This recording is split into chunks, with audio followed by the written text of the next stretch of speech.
Telangana deputy CM Bhatti Vikramarka Karnataka Raichur జిల్లాలోని Hatti gold mine ను సందర్శించారు. దేశంలోనే ఏకైక ప్రభుత్వ రంగానికి చెందిన ఈ బంగారం ఉత్పత్తి సంస్థలోని ప్రొడక్షన్ యూనిట్ అలాగే బంగారం శుద్ధి కేంద్రం, ఎలక్ట్రో వెన్నింగ్ కేంద్రాలను క్షుణ్ణంగా పరిశీలించారు. ఈ సందర్భంగా మైన్స్ అధికారులు బంగారం తయారీ విధానాన్ని ఉప ముఖ్యమంత్రికి వివరంగా తెలియజేశారు. హట్టి గోల్డ్ మైన్స్ ప్రాజెక్టు ద్వారా ప్రతిరోజు సగటున 2 నుంచి 4 కిలోల బంగారం తయారవుతుందని అధికారులు వివరించారు.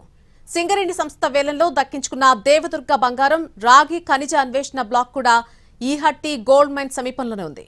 సందర్శనలో భాగంగా భట్టి విక్రమార్క భూగర్భ గన్తో పాటు ఓపెన్ కాస్ట్ గన్ ని కూడా పరిశీలించారు.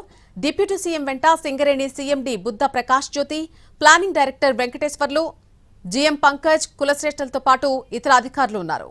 ఈసారి కూడా వెయిట్ చేద్దామా? వెయిట్ చేస్తే టైం పోతుంది, డిమాండ్ తగ్గదు. అంటే రేట్ ఆగదు, డిమాండ్ తగ్గదు.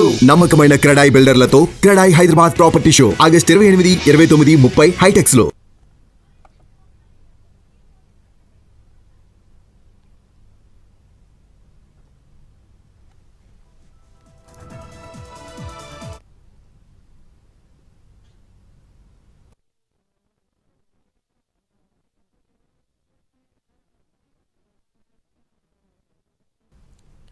తెలంగాణ డిప్యూటీ సీఎం భట్టి విక్రమార్క కర్ణాటక రాయచూర్ జిల్లాలోని హట్టి గోల్డ్ మైన్ ను సందర్శించారు. దేశంలోనే ఏకైక ప్రభుత్వ రంగానికి చెందిన ఈ బంగారం ఉత్పత్తి సంస్థలోని ప్రొడక్షన్ యూనిట్, బంగారం శుద్ధి కేంద్రం, ఎలక్ట్రో వెన్నింగ్ కేంద్రాలను క్షుణ్ణంగా పరిశీలించారు. ఈ సందర్భంగా మైన్స్ అధికారులు బంగారం తయారీ విధానాన్ని ఉప ముఖ్యమంత్రికి వివరంగా తెలియజేశారు.